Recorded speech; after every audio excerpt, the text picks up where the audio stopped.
I call the January 5th meeting of the school committee to order. I'll do a quick run through of the agenda and then we will jump in.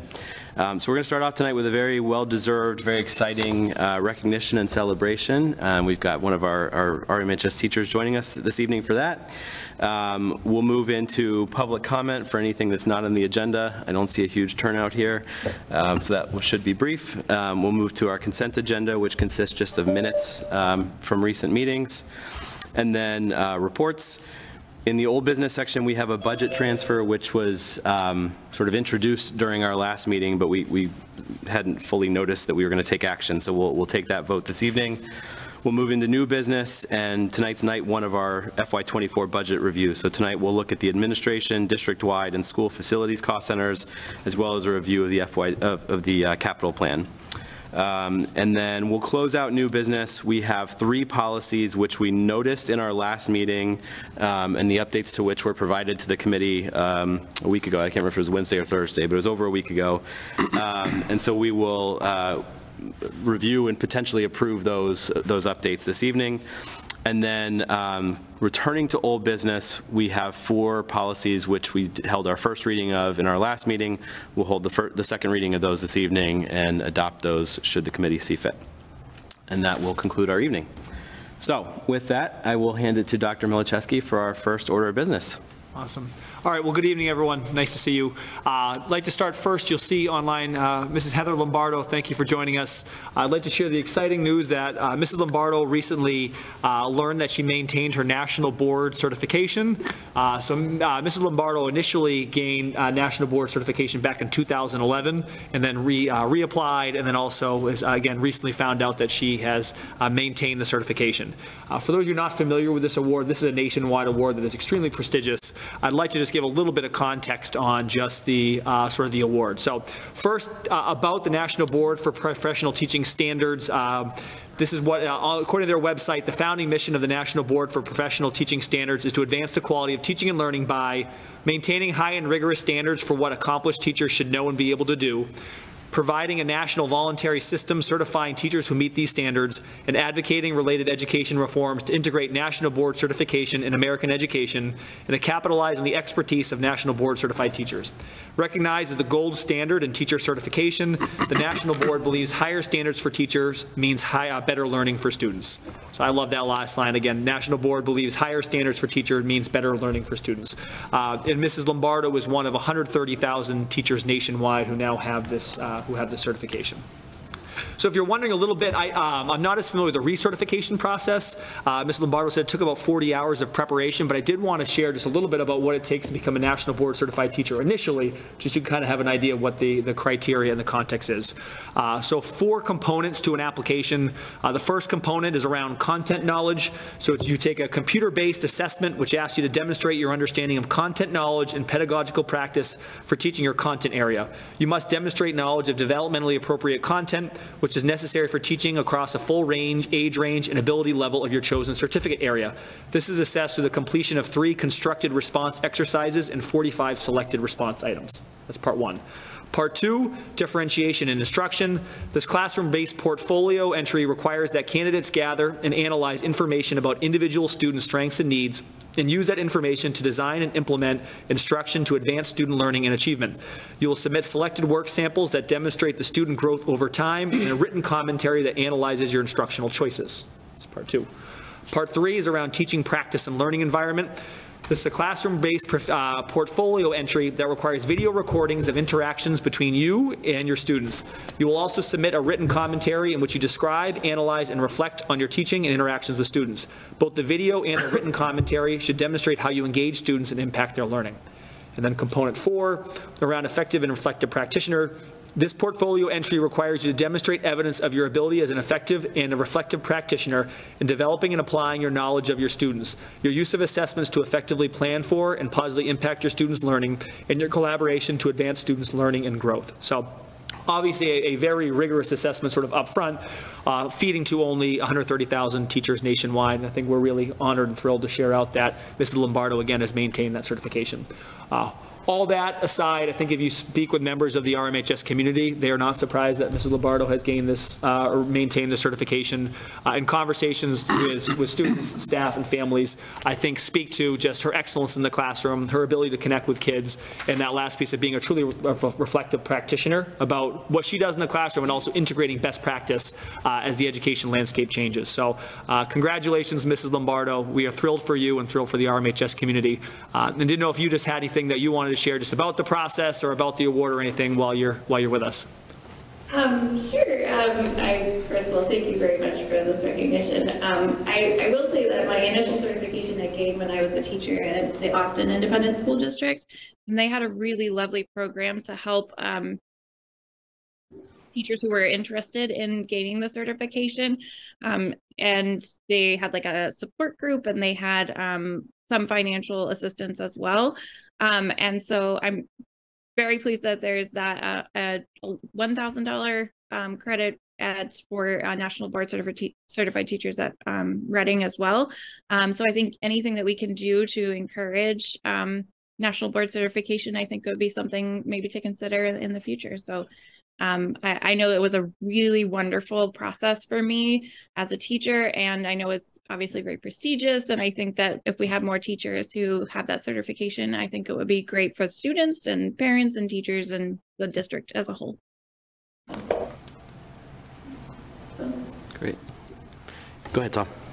Ms. Lombardo, it's good to see you. And I just want to say thank you as well for the work you've done to do this. I remember sitting in the parent-teacher, back to school night last September when you announced you were going to have to go through this reapplication process. And congratulations on doing that and the work that it took to get there. And thank you for the words you said here too. A little bit of personal note: you've done it. You've taught my daughter twice, as you well know, and those have been two of her, well, she had a lot of awesome classes, but two of her better classes here at RMHS. So I just want to thank you for that as well, and congratulate you once again. Thank you very much. Thank you. I've enjoyed having Lori too. So I'll just echo the congrats and thank you for bringing your talents to Reading, on behalf of our students. I think I was poking around a bit on this award or a recognition, and one of the things that I found was there was a peer-reviewed study in Washington State that found that teachers who'd received National Board Certification on average demonstrated a month and a half of additional learning during the year over teachers that hadn't. So there was actual data to support that these, sort of the steps required for certification were demonstration of a rigorous, supportive, successful classroom. So we're thrilled to have you and thrilled to have you recertified, and thank you for everything that you do. Thank you so much. Great. Chuck, go ahead. Oh, yeah, sure.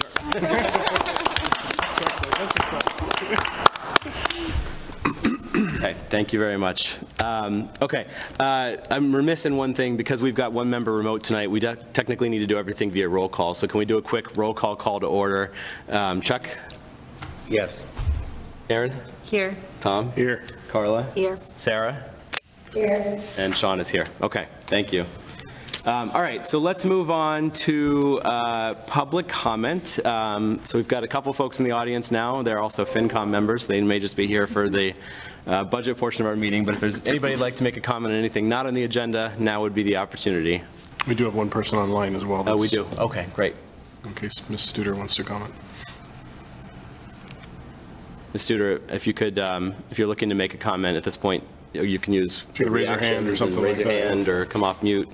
Otherwise, we'll move on. No, she has not, so. Not seeing anything. Okay. All right, so let's go then to the consent agenda. Carla, is there a motion? I move to approve the consent agenda. And is there a second? Second. Any discussion? Seeing none, we'll do a roll call. Chuck? Yes. Aaron? Yes. Tom? Yes. Carla? Yes. Sarah?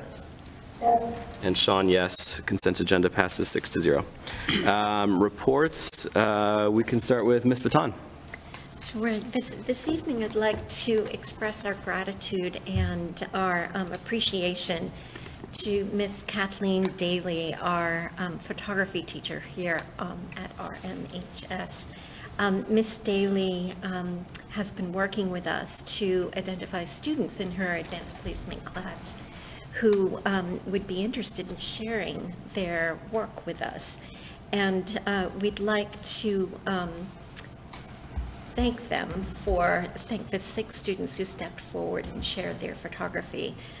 Their photos and their images are published in the FY24 recommended budget book, and they are impressive, stunning, and I think that they're one of the best parts about this competition. So I'd like to name those students: Jonathan Nazaro, Hannah Rigney, Emily Bass, Jackie Cole, Mina Willander, and Rose Clark. So thank you to all of them. Thank you. Dr. Milczewski. Just one quick update. I would like to thank all of the RMHS alumni, RPS alumni who have come back to substitute teach, and share a couple data points around that too. So just this year, we have had 78 subs who we've hired on board, and 37 of them were hired in December. And a lot of those were RMHS and RPS alums. That has had a tremendous impact for us, especially this past week as we've dealt with a lot of illness from our staff. So a couple of data points this past week. Every day we've needed close to 50 subs, and yet we've had an 88% fill rate on all of those positions, which is really encouraging. And then the second piece is that out of all the jobs that are already need pre-filling, they're all pre-filled up until January 22nd.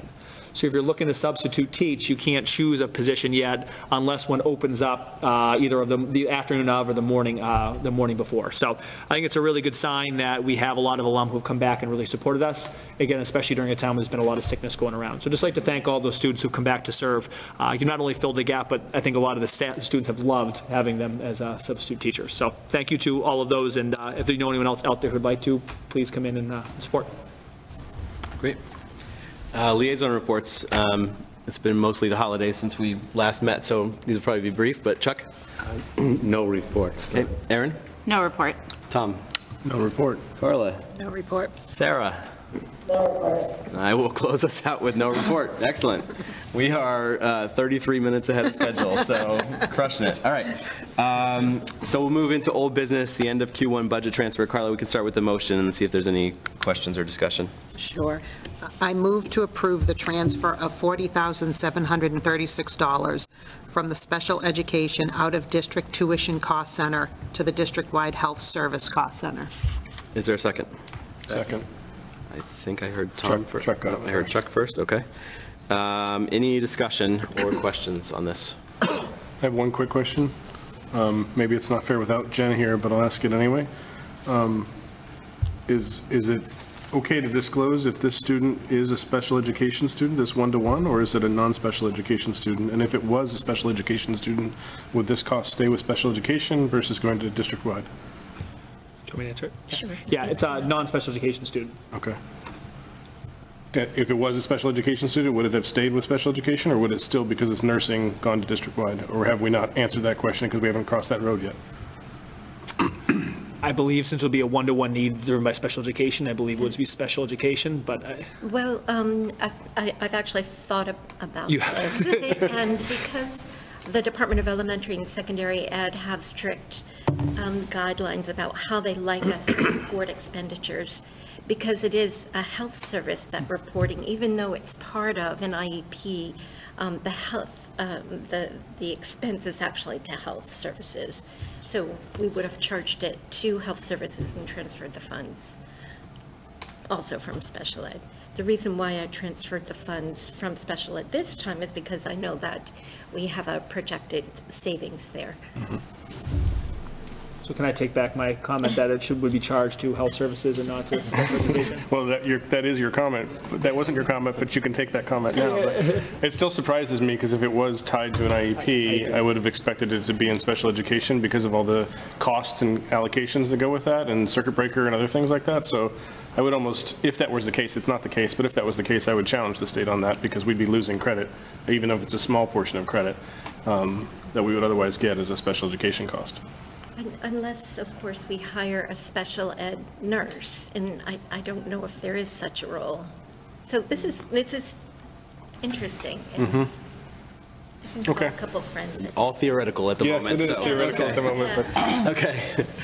All right, any further discussion on this before we take a vote?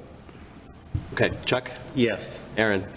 Yes. Tom? yes. Carla? Yes. Sarah? Yes. And Sean, yes, 6-0. Okay, so now we are 46 minutes ahead of schedule. So why don't we move to new business? We will begin our discussion of the budget. And Dr. Milczewski, I think you've got a presentation there.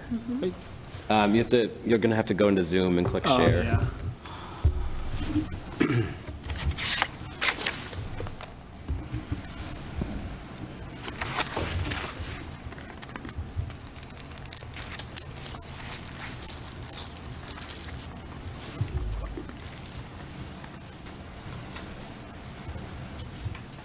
Sure, thank you. So I wanted to mention that this presentation this evening is not included in tonight's packet, but we will be posting it to the website along with the FY24 recommended budget book. This evening, we're going to review 5 areas. We're going to look at the context for our approach to budget development. We're going to look at our approach to the budgeting process. We're going to identify investment priorities. We'll look at the recommended budgets for 3 cost centers this evening: administration, district-wide programs, and school facilities and capital plan. And lastly, we'll take a quick look at the budget timeline to see what upcoming meetings are scheduled.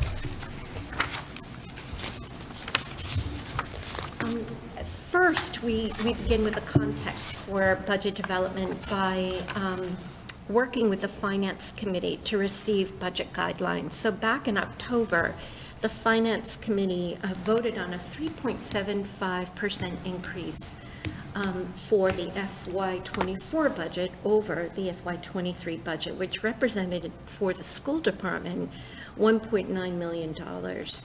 Since that time, the town manager identified some accommodated cost savings in the utilities budget and allocated a portion of those savings to the school department. That portion totaled $131,260. And in addition to that, the town identified as a community priority $150,000 that could be allocated to the school department for the purpose of reducing our full-day K tuition, moving us closer to reducing the offset and providing free full-day K. The combination of the Finance Committee's voted guidelines, the allocation of savings from utilities, and the community priority totals a $2.2 million increase over FY23, which is a 4.29% increase. Another context for budget development related to school committee budget guidance. And at our last December budget preview, we reviewed the list of items that school committee asked us to think about and pay attention to in developing our budget. You all suggested that we continue to progress toward universal full-day K, that we consider a plan to incorporate ESSER-funded positions, that we respond to recommendations by the DESE and the special ed program review reports, that we support the high school's innovation pathways and continue toward our middle school curriculum work, to increase time on learning at the elementary schools, maintain class sizes within school committee guidance, examine our staffing schedules and student groupings, analyze our workforce turnover with an eye toward retaining staff, particularly in those hard to fill areas, and make decisions that are sustainable over time.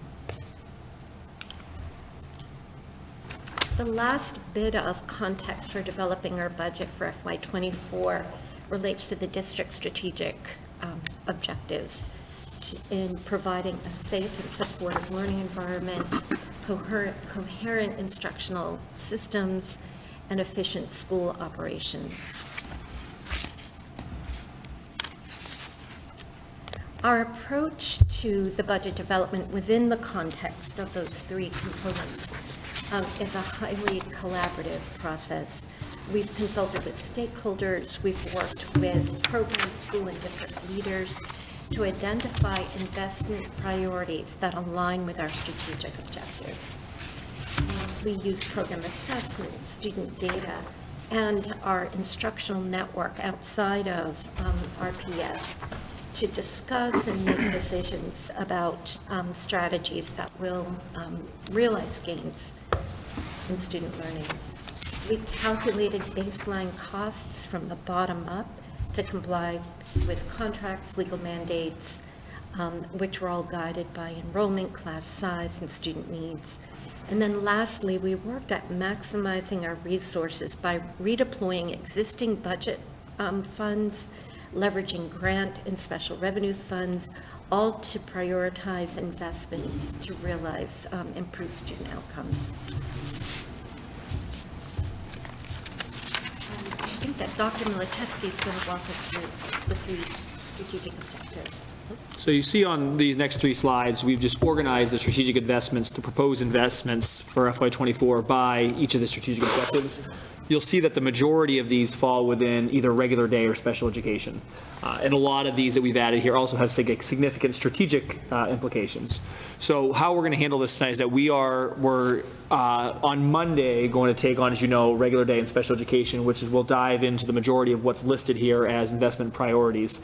And then obviously tonight just focus on the other three cost centers here too. So instead of us just kind of walking through and reading the list here, we thought it was important to include them and organize them, but also just make note that these fall under, the majority of them fall under those other two cost centers that will be discussed on Monday.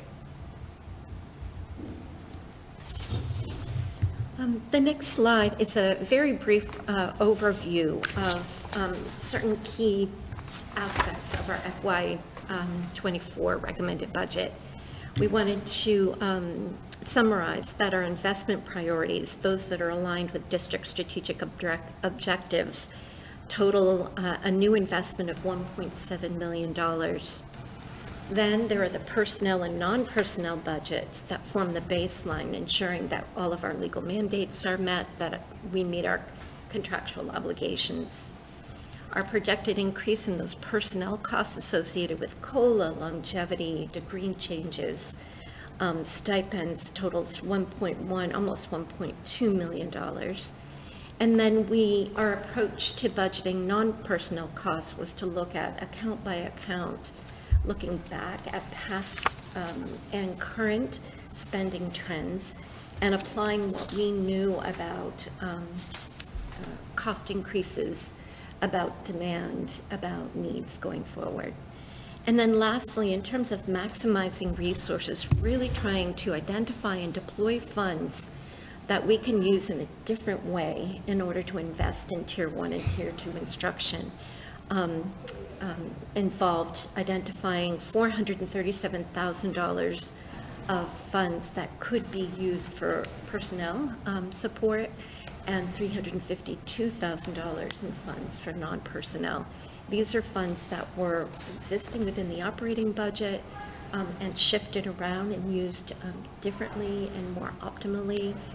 They also were funds generated through an increase in circuit breaker reimbursement, the METCO grant, the Department of Public Health grant, food services, school choice funds, and shifts in contracts with out-of-district placements with other communities. And now as we continue to drill down, we're going to... Do you want to wait for questions, or can we ask questions as you go? Yes, please. So if you can slide back to that last slide. It's more of a technicality question about how Reading does things. Not that one, There you go. that one, yeah. The circuit breaker increase. Yes.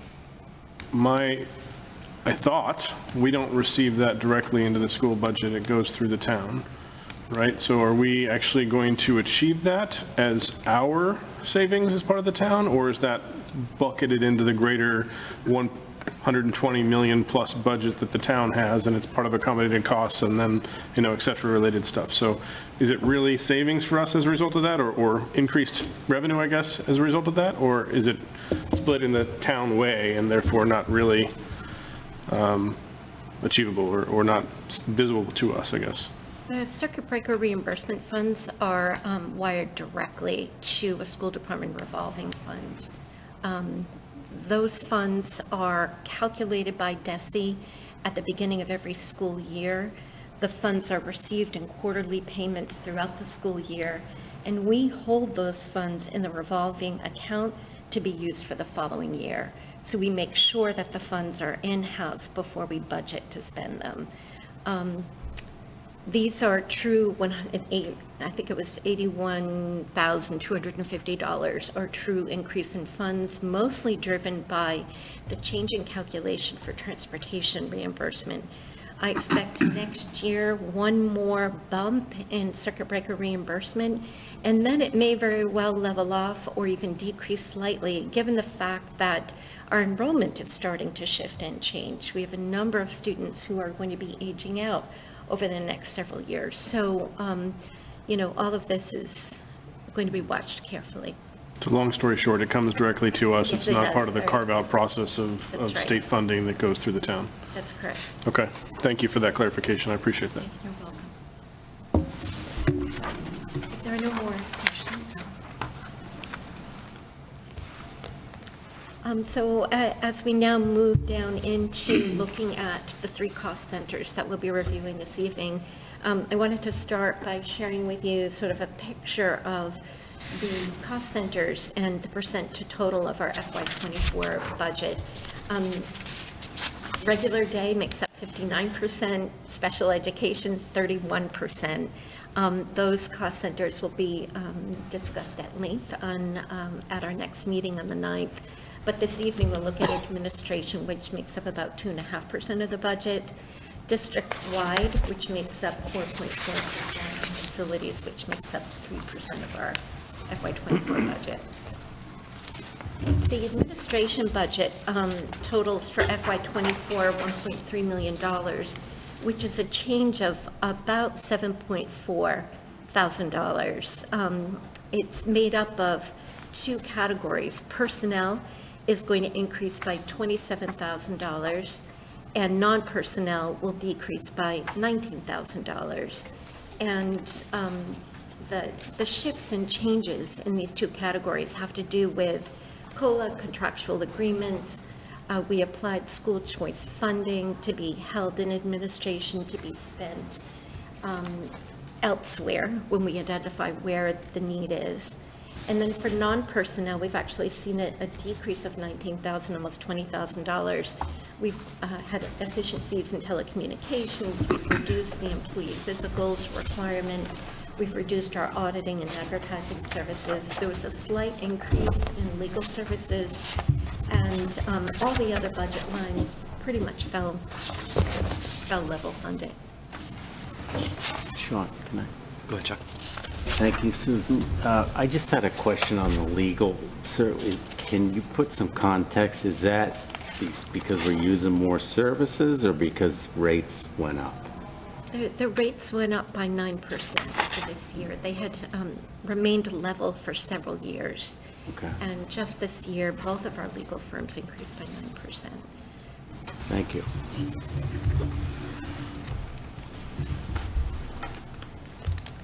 The district-wide cost center is made up of 4 areas. It's athletics, extracurricular activities, health services, and technology. The athletics budget totals $729,000. It's increased by 4%, which is about $29,000, and it really has to do with cost of living adjustments, a stipend adjustment, and transportation increases.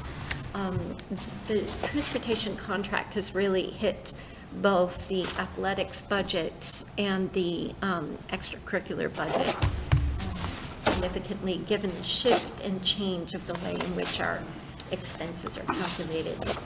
In the extracurricular account, we also see increases related to personnel costs driven by COLA, another stipend adjustment, and the transportation increase. Can we pause here too? Sure, go ahead. Can we go back to that one again? So you all may not be in the loop, or maybe Sean brought you in the loop in one of the catch-ups, but one of the Student Advisory Council conversations was specifically around transportation with regards to our athletic teams and breaking those up so that the 3 teams didn't have to go in one caravan or bus or anything else like that. Did we have enough time to look into that as part of this, and is that baked in already, or is that still being investigated to see what other options might be available? So I can share with you, and I don't know if Tom wants to add to it, but our current contract ends at the end of '24, June of FY '24. What I'll be doing between the spring and summer is evaluating a couple different options. One is preparing a bid to go out and see if we can define our needs. It could be more needs than what we currently have, and what the bidder's response to our needs are. The other is to look at a cost analysis of leasing or buying our own transportation. Perhaps, and we've seen this in other districts. In the district I worked for prior to coming to Reading, we purchased one bus, and that one bus seemed to be enough to help support our student council, our field trips, many of our athletic events. So we'll be evaluating that. There wasn't time to evaluate it, frankly, for the FY24 budget, but we will be looking at it carefully along with our general ed transportation for the FY25 budget. So just to dive into that a little bit, does our contract currently limit us in terms of the number of buses we can request for an athletic event? No. And the back and forth, or is it just the back and forth that limits us and not the number of buses? We can work with the transportation company to ask for as many buses as we need. The issue is the cost. We have to pay for the driver to sit and wait. And the waiting time of those drivers is what's driving the cost of transportation. Sometimes the bus company has had difficulty identifying a driver, so there's been some limitation in terms of the number of buses, but I think what's limiting us is simply the cost. We spent more than $50,000 last year in athletic transportation over budget. I think the use case that Tom was referring to is when you might have, multiple levels of a sport traveling, and the students who are not, the students who aren't on the varsity team are spending a lot of time waiting, and the students who are on the JV team are spending a lot of time waiting. There's a freshman team in some cases, right? So, so I think the thought was more, maybe it actually eliminates the waiting time. Like, what are there instances where we could have the bus make 2 round trips and go with the freshman and JV team on the first trip and then return and pick up the varsity team, or vice versa? You could flip that around. I think that was the thought there. And if we're paying for all this waiting time, it may come out to, if there's enough time to do an extra round trip, it may be somewhat, neutral cost-wise. We can absolutely do that. I'm not sure why we're not doing that now. There might be other constraints that, I mean, depending on where we're going, there just may not be enough time Exactly. for one bus to make the round trips, but. Yeah, Sean asked the question much better than I did from a communication perspective. I think that the cases were volleyball, where they have 3 teams and they'll play back to back to back, and they have to stay there. They can't go anywhere. So they can't study, they can't do it. And so the students actually said they do not engage in higher level classes because they will not have the time.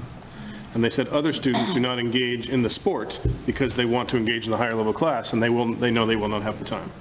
So bringing that as part of the conversation to see if there's a solution, and I did bring this to Mr. Zaya, and when I was here one day meeting with Jess, just to ask him. But obviously there may not have been enough time. But if there's a creative solution, like if we're literally waiting while they're waiting on their hands, sitting on their hands, if they can go back and we're going to pay a little bit more in gas, maybe. But that's a nominal fee versus, the overall waiting time.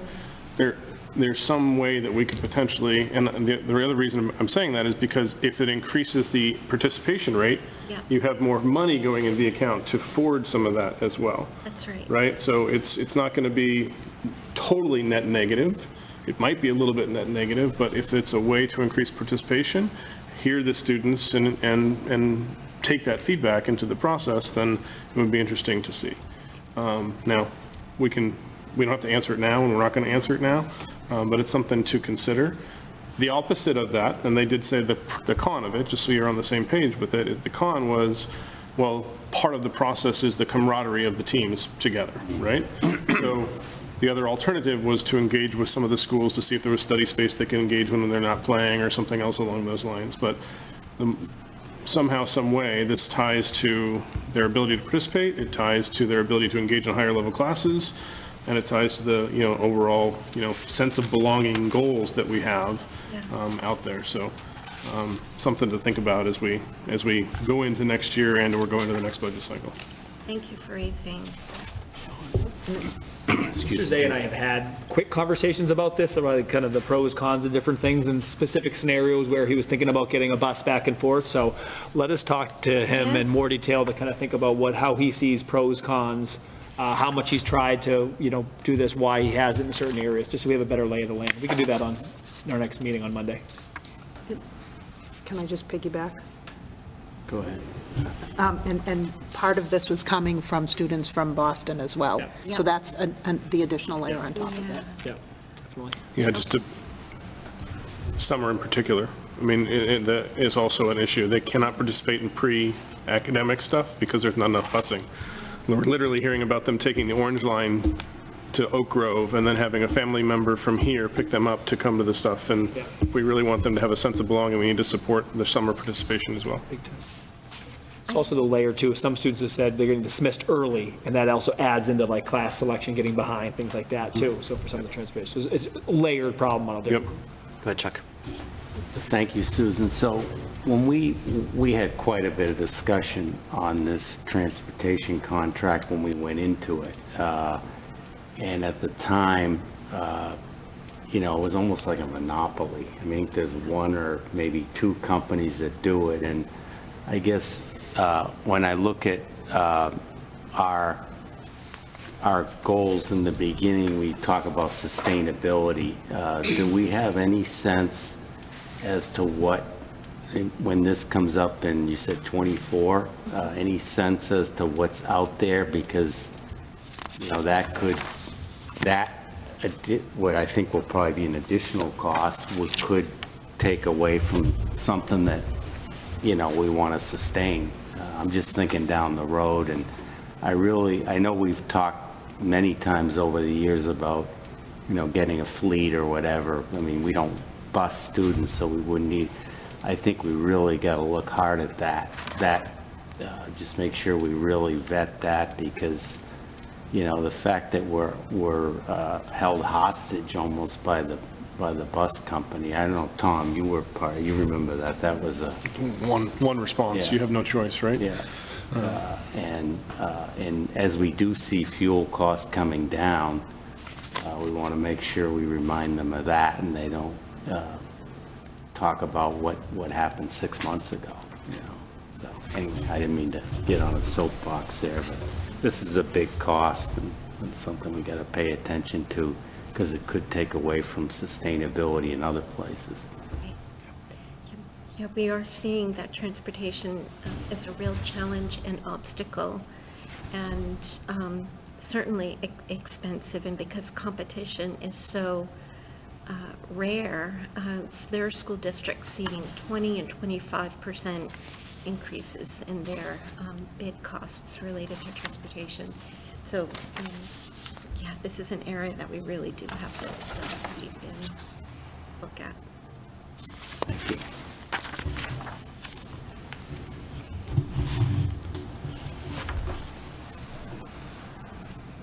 This seems like a real-world problem-solving event for the whole class, the whole junior class, right? Yeah.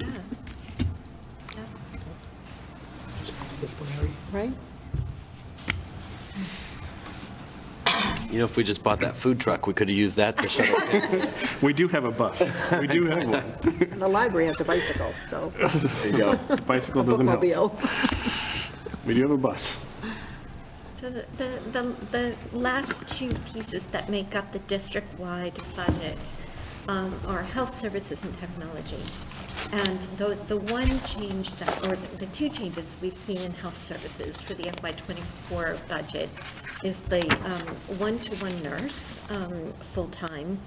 And we are going to be increasing the per diem substitute wages for nurses from 175 to 225 in order to be more competitive with our neighboring districts. Those substitute wages will be funded through the Department of Public Health grant. And then for technology, we don't see much of a change there, cost of living adjustment. But I did want to point out that through this next year, we'll be working on an instructional and administrative technology strategic plan, sort of a technology plan, for us to look deeply and carefully at the growth that our district has had in terms of technology and our reliance on technology, not just software, hardware, assessments. We use technology every day in all that we do. So we need to look at our staffing, our staff capacity, our salary structure, our long-term goals and needs, and a renewal plan that can be sustainable for the district. And then the last budget center, cost center this evening is school facilities. We see very little change in the school facilities budget. We bumped up some non-personnel lines due to increases in costs of chemicals and products. We did reflect cost of living adjustments. We reflected a slight increase in the cleaning contract that began this year and will end in 2 more years. And then lastly, Joe Huggins shared with us a capital plan overview, which has not changed that much. This is a 5-year plan, and it shows that we'll continue to be funded next year for arc flash hazard study, which is related to a safety assessment of our electrical equipment. We have some future budgets associated with doors, windows, carpeting, and flooring. Coolidge's alarm panels will be replaced in FY26. We still have the Rise playground surface design and replacement on the budget for FY26, but that very well may change as we work through the feasibility study and schematic design process of the Killam school building project. And then as part of the school department's cash capital budget, we've allocated each year about $110,000 for network upgrades and for phone replacements. And in FY24, we're looking forward to adding additional card readers on the outside of doors in our school buildings in order to extend the access for our professional staff. The last slide that I wanted to share with you was the FY24 budget timeline. Just a quick review that again on January 9th, we'll be reviewing regular day and special ed. I'll be bringing with me at that meeting for all of you answers to the frequently asked questions that we've been receiving.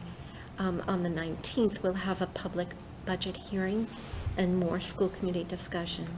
And then the school committee will vote on the recommended budget on January 27th. In March, we'll be meeting with the finance committee, and then town meeting begins on April 26th. I think that's January 26th that we'll vote. Yes.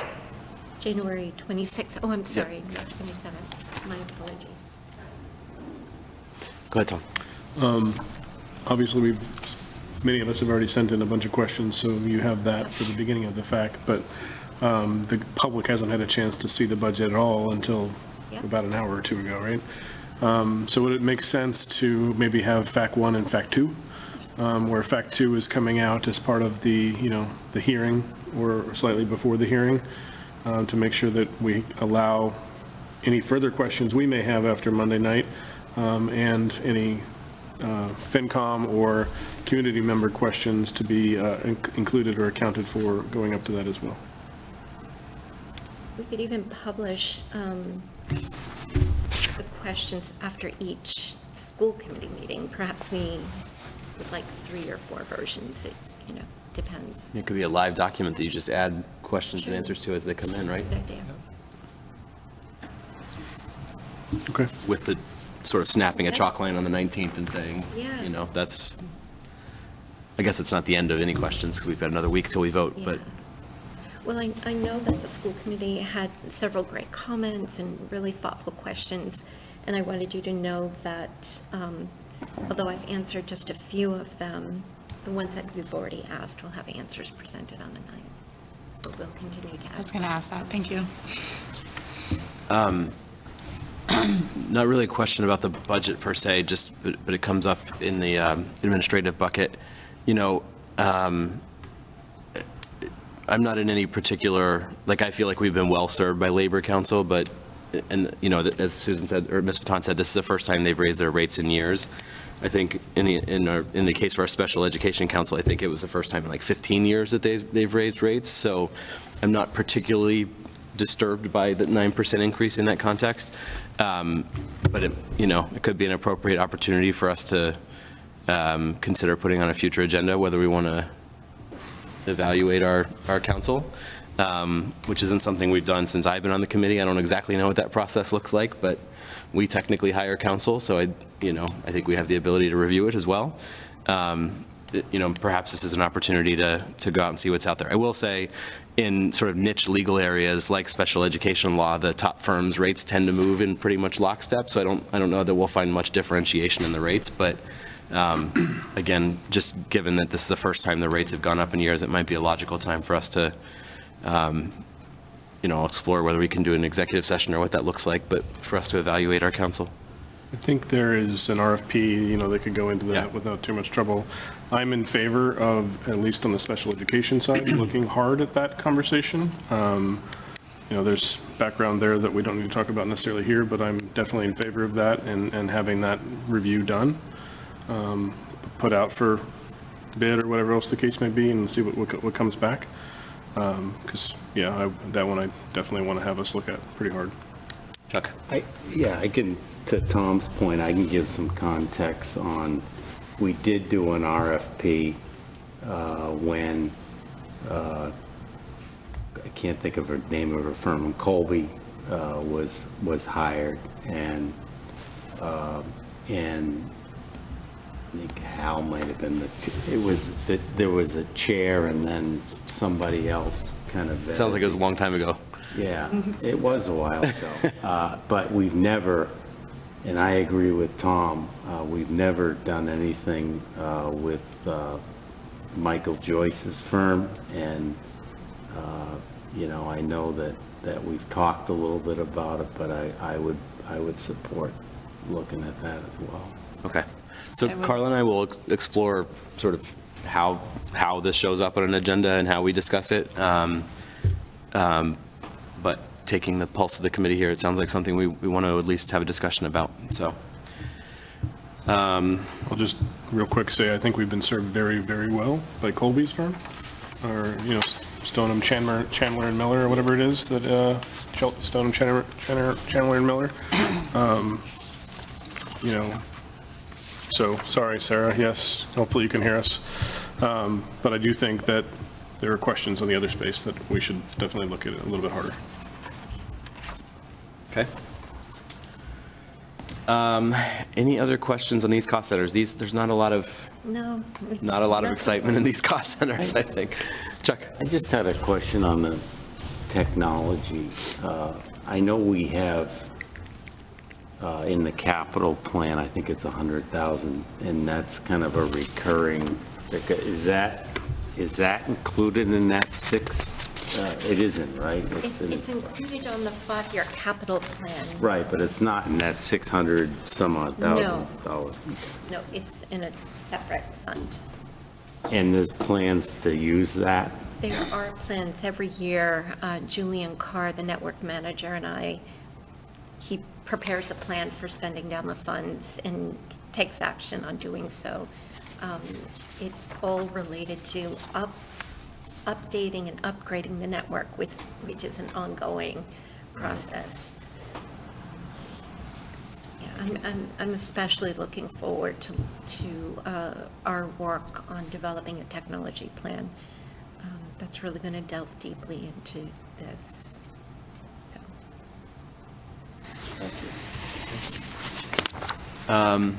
Okay, from our members of FinCom, any questions on the cost centers presented this evening before we move on? No, okay.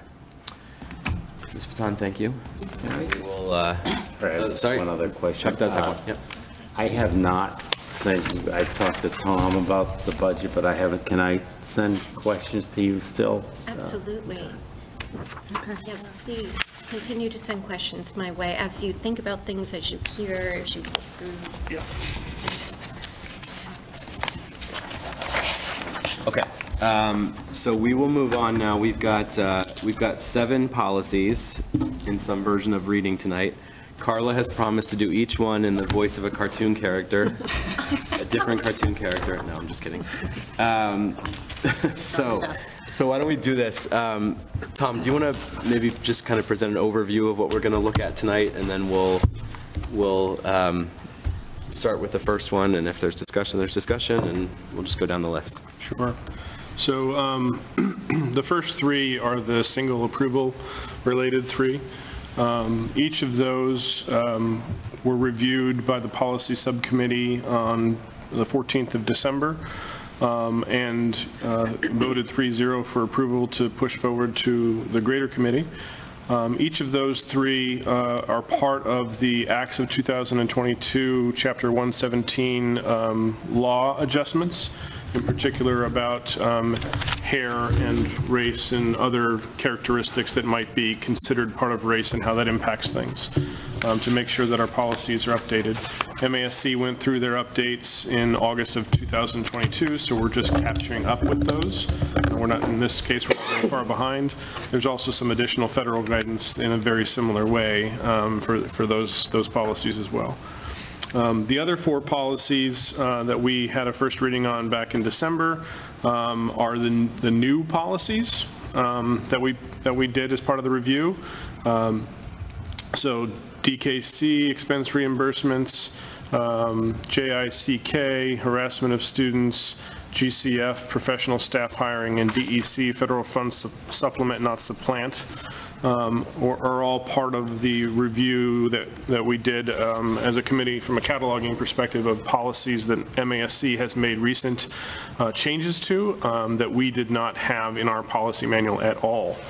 So those also went through legal review.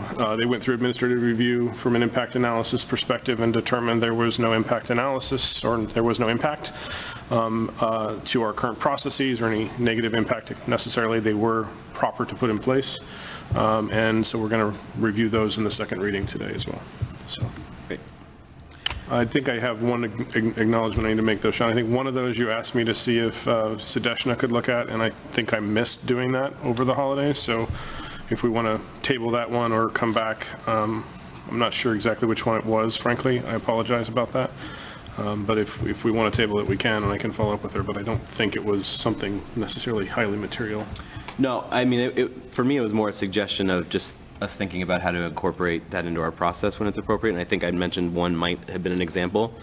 Okay. But, you know, we can, given the other layers of review these have gone through, I'm comfortable moving forward. I think it was the harassment policy was the one that I was, I'd suggested, but, okay. So let's, we will start with the reading. If somebody wants to let Carla off the hook, they can do so. For minutes purposes, it would be great if we could follow the same pairing of motions if we're going to let Carla off the hook. And after we do each reading, we'll then have a motion to approve.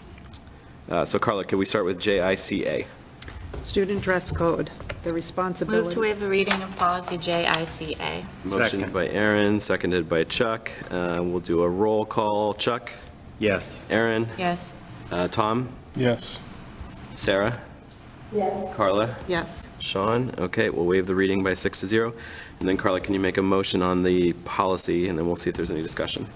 I move to adopt policy JICA. And is there a second? Second. Seconded by Chuck. Any discussion on JICA? Do you want me to open it, or are we good without it? Everybody has it in their packet? Got it in the packet, yep. Okay. Okay, Chuck? Yes. Aaron? Yes. Tom? Yes. Carla? Yes. Sarah? Yes. And Sean, yes, 6-0. Okay, can we move to JB? Equal educational opportunities. Move to waive the reading of policy JB. Is that By what? Aaron, is there a second? Second. Seconded by Chuck. Chuck? Yes. Aaron? Yes. Tom? Yes. Carla? Yes. Sarah? Yes. Sean, 6-0, yes, Sean's a yes, 6-0. Okay, and Carla, a motion on the policy itself? Move to adopt policy JB. And is there a second? Second. Seconded by Chuck.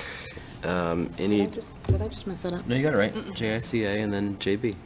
Okay, sorry. Yeah. Right, JB, yeah.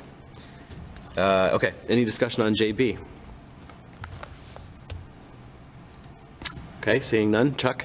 Yes. Aaron? Yes. Tom? Yes. Carla? Yes. Sarah? Yes. And Sean, yes, 6-0. Okay, if we could start with the reading for JFBB. School choice. Move to waive the reading of policy JFBB. It's a quick one. Is there a second? Seconded by Chuck.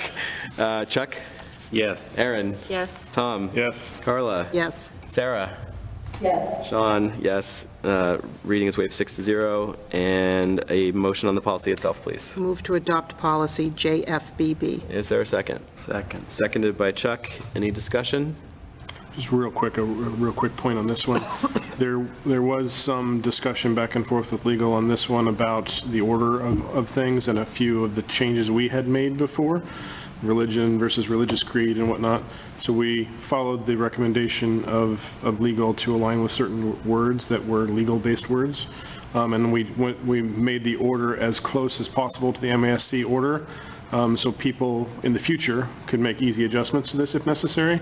We have one additional requirement from a school committee perspective that the state does not have and MASC does not have, and that's the athletic performance limitation as a reason for not discriminating. So that's, just wanted to make sure everybody had that from a background perspective. Great. Any further discussion? What? Aaron, go ahead. Did we, in JB, didn't we get rid of the comma between pregnancy or pregnancy-related condition? Didn't we get rid of that comma?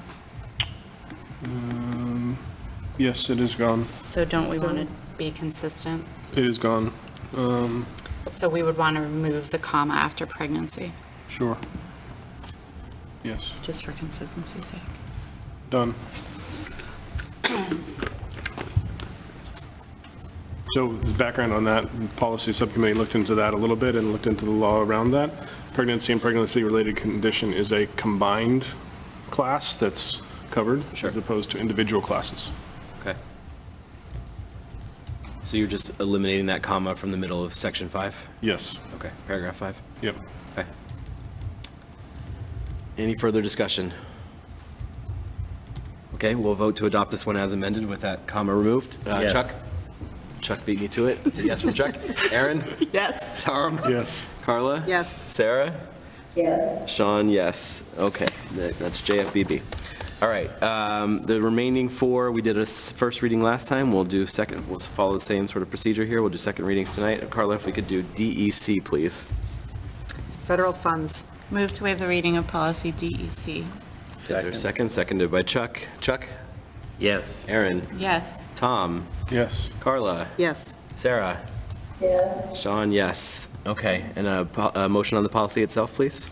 Move to adopt policy DEC. Is there a second? Second. Seconded by Chuck. Any discussion on this one? Okay, seeing none. Chuck? Yes. Aaron? Yes. Tom? Yes. Carla? Yes. Sarah? Yes. And Sean, yes, 6-0. And DKC? Expense reimbursements. Move to waive the reading of policy DKC. Second. Seconded by Chuck. Chuck? Yes. Aaron? Yes. Tom? Yes. Carla? Yes. Sarah? Yes. Sean, yes, 6-0 to waive the reading, and a motion on the policy itself. Move to adopt policy DKC. Second. Seconded by Chuck. Any discussion on DKC? This one in the packet, we're missing the N after ON, Yeah. but we made the change last time. It just didn't make it to the packet. So it's based on its benefit to the school district in the very last sentence of the policy, just so people know. The actual final one does have the N on it. So it's not based O. Good catch. It is in the comment. Jim. This is on the basis of was the comment, but Yeah, that was deleted and That was replaced with deleted, based O that we caught it last time. Good, yeah, good catch. Okay. Okay, any further discussion on DKC? Okay, Chuck? Yes. Aaron? Yes. Tom? yes. Carla? Yes. Sarah? Yes. And Sean, yes, 6-0. Okay, GCF?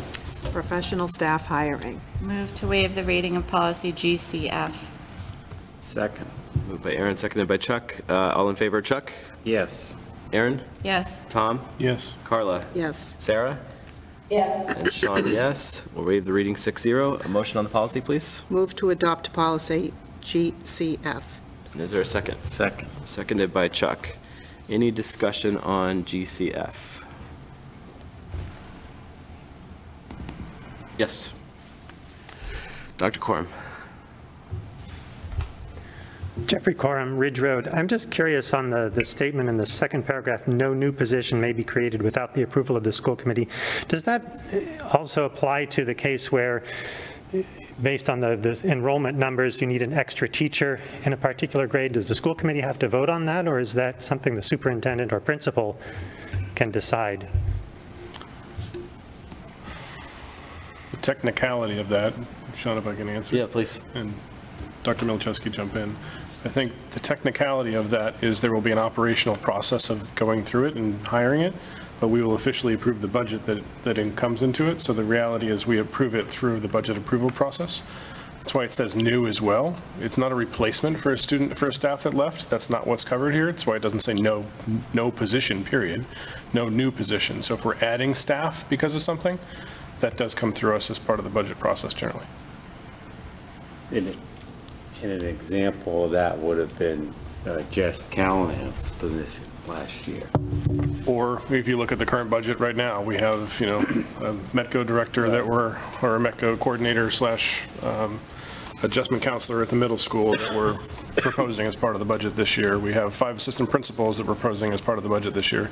All those would fit into that, and the budget approval is the approval the school committee would be giving. So, I think we're all taking this to mean no new position type versus no new FTE necessarily, right? It's a fair point. I wonder if it's worth clarifying that. I'll say that it went through both MASC and legal review as it is, so it's legally correct as it is. Yes. Yeah, I think it's part of our role to weigh in on any new position, whether it's a newly created or a new position that's going to have a budget impact.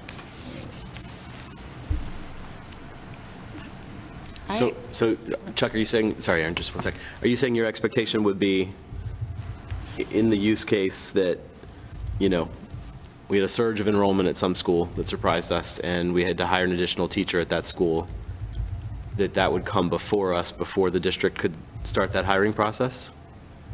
I think the superintendent would want to come to the committee and say, we have an enrollment, I need I need to appropriate another $70,000 or whatever for an elementary teacher. I don't think that he's going to just do that in a vacuum without, I don't, you know, that's kind of what I meant by that. And then, you know, Tom made, the good example made was the elementary assistant principals. That's a newly created. I 100% agree on like net new roles, right? You know, I'm wondering about the difference between roles and FTEs, right? You know, I mean, there are times when we've added, I don't know, I feel like there are times when we've added like a 0.2 FTE specialist or something like that, and we didn't vote on it, right? It was absorbed into the budget. Well, so there's, I mean, is that the difference? Is the position 1.0 FTE or more? Is it a new person? How do we think about position being defined here? Erin, please. But it doesn't say by vote of the school committee. It says approval of the school committee. So do I think that the superintendent would say, in conversation, because he regularly converses with all of us, hey, we need to add a 0.5 or a full FTE for this reason? And I would say, okay, you just explained to me why this is necessary. And how you're going to fund it. And how you're going to fund it, right? Because Susan will say, and I found money here that's going to pay for the position. So yeah, that's how I don't read it, that we have to vote every time. Yeah, that's a good point. Yeah, it's definitely, I don't recall something that we've actually had a vote on. Other than the budget. Other than budget cycle. Other than the budget. Yeah. Yeah, I mean, if that's how we all read approval, then I'm good. I would have read approval to mean formal approval. Yeah. Something more formal than, discussed in our one-on-ones and that sort of thing, but that's fine. Dr. Monsesko. Well, it's interesting. I think I've handled it both ways over the past 2 years. Think about back last year with the float nurse position. I think there was a formal vote on the float nurse position. So, and then this year, though, when we had to add an MLL teacher sort of mid-year, given the surge of newcomer students, we didn't go through that formal process of a vote. So we've handled it both ways. I think it is helpful to have some clear sort of agreement of how we want to handle this moving forward and what this language means. And even those two use cases, I mean, the float nurse was sort of we were changing our practice by adding an additional nurse, by freeing up Mary Juliana to be more of a nurse leader versus, also having to be quite as active a nurse herself and that sort of thing. Adding another MLL teacher is, meeting a need with a role that we already have, and we're adding an FTE. So, those feel different to me, and it feels appropriate that we would discuss them differently. But I mean, if everybody's comfortable that approval can take multiple forms, then I'm good. I'm sorry. Yeah, go ahead. Board, no. I agree with I think the float nurse was kind of a new avenue that we hadn't done before versus, just adding capacity. Capacity to what we're already doing. That's why I sort of handled it differently to that, but I think hearing you all talk through that is helpful too, just in expectations moving forward. I think we could even make it even more clear. We have four, at least, well, we're supposed to have four. We generally have about 3 financial updates a year. Oftentimes, there's at least with Susan, there's a pretty large description of what's happening, how things were funded, why we needed to do things. So in essence, even that MLL one case, we've adopted it by accepting the financial approval. Whether we've done that formally with a vote that says we accept this financial approval is another, we do it within the transfer, technically, right? So that's approving to a degree. But I do think most of the positions we're talking about are going to come through the budget cycle. There are exceptions, and the exceptions are coming through, for the most part, the financial update cycle. And if there's a one-off, there's a one-off. If we want to clarify this language, we can certainly take it back and table it and come up with clarified language about that, because the 6 of us are here now, but it may not be the 6 of us forever. In fact, it won't be the 6 of us forever. So if there's vagueness in the language now that we should clean up about how we want it to run, we can certainly do that, right? That's not the end of the world to do that. We can probably come up with it at our next meeting and say, here are the 3 different types, and here's what we expect in those types. And then if there's something else, we can tune it up a little bit. I don't have a problem with that. I think this gives sufficient, but I could definitely see somebody challenging in the future and says, hey, you asked, well, this says we have to, and this would be somebody like me, pedantic, right? This says you need an approval. You didn't ask for approval. So I could see the argument either way. Just having us is not necessarily putting it in law or in policy properly necessarily, so. Yeah, I think it's really, I mean, I think it's a question for you. You know, are you, as superintendent, are you comfortable that, you know, the 6 of us, well, I don't want to speak for Sarah, but, you know, the 5+5-ish of us seem to be comfortable that approval can come in multiple forms, but to Tom's point, doesn't mean that a future makeup of the committee, you know, wouldn't say you didn't get our approval because we didn't take a vote on that. You know, if the committee, I'm comfortable moving on with it as it is, but I think it's really more of a question for you. I am as well. Okay. Okay.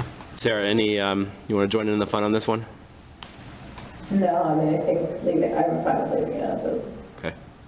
Dr. Corum, did you have another comment on this? As long as the superintendent. Okay. Thank you. Okay.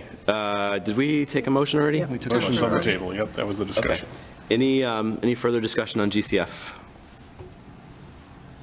Okay, we'll move forward with the vote. Chuck? Yes. Aaron? Yes. Tom? Yes. Carla? Yes. Sarah? Yes. And Sean, yes. And finally, JICK. Harassment of students. Move to waive the reading of policy JICK. Second. Seconded by Chuck. All in favor, Chuck? Yes. Aaron? Yes. Tom? Yes. Carla? Yes. Sarah? Yes. Sean, yes to waive the reading. And if we could go to the motion, please. I move to adopt policy JICK. Second. Seconded by Chuck. Any discussion on JICK?